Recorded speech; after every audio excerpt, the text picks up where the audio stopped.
अनन्या के लिए मुंबई शहर नया था। वो अपने काम के सिलसिले में मुंबई के एक पुराने अपार्टमेंट में रहने आई थी, फ्लैट नंबर 904, जो कि 9वीं मंजिल पर था। जैसे ही उसने उस बिल्डिंग में कदम रखा, उसे एक अजीब सा डर और गहरा अकेलापन महसूस हुआ। हवा में एक अजीब सी खामोशी थी जो उसके दिल में एक अनजानी बेचैनी पैदा कर रही थी। शुरुआत की रातें मुश्किल थीं। उसके बगल वाले फ्लैट 903 से हर रात खटखटाहट और फुसफुसाहट की धीमी लेकिन लगातार आवाज़ें आती थीं। कभी लगता था जैसे कोई धीरे धीरे चल रहा है, कभी जैसे कोई फुसफुसा रहा है, और कभी कभी तो किसी के रोने की दबी हुई आवाज़ भी सुनाई देती थी। अनन्या ने कई बार दरवाजे पर कान लगाकर सुनने की कोशिश की, लेकिन आवाज़ें इतनी धीमी थीं कि वो कभी ठीक से समझ नहीं पाई।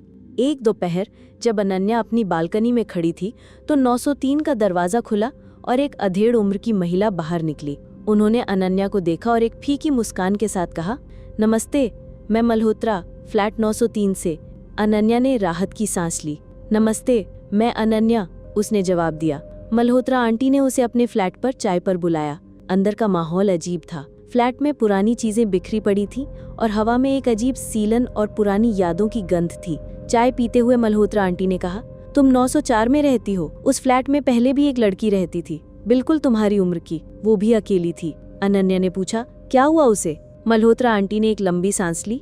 वो एक दिन अचानक गायब हो गई, किसी को पता नहीं चला कि कहाँ गई। अनन्या के मन में एक सिहरन दौड़ गई। धीरे धीरे 903 से आने वाली आवाजें और भी डरावनी लगने लगी। कभी कभी तो अनन्या को लगता था जैसे कोई उसका नाम फुसफुसा रहा है।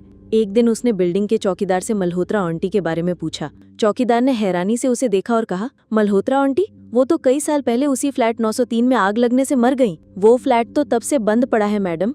ये सुनकर अनन्या के पैरों तले जमीन खिसक गई। उसका शरीर कांपने लगा। अगर मल्होत्रा आंटी मर चुकी हैं, तो वो कौन थी जिससे वो मिली थी? और 903 से आने वाली आवाजें किसकी थीं? वो तुरंत अपने फ्लैट से बाहर निकली और 903 के दरवाजे की ओर भागी। उसका दिल जोरों से धड़क रहा था। जैसे ही वो दरवाजे के पास पहुंची, दरवाजा अपने आप धीरे से खुल गया। अंदर से एक ठंडी हवा का झोंका आया और एक धीमी जानी पहचानी आवाज ने उसे अंदर बुलाया। अनन्या, अंदर आ जाओ। अनन्या जैसे किसी जादू के असर में आ गई थी। उसका शरीर उसका कहना नहीं मान रहा था।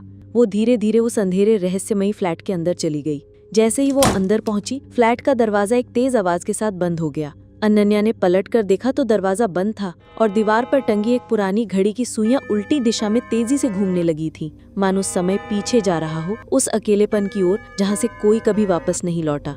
उस रात के बाद अनन्या को फिर कभी किसी ने नहीं देखा।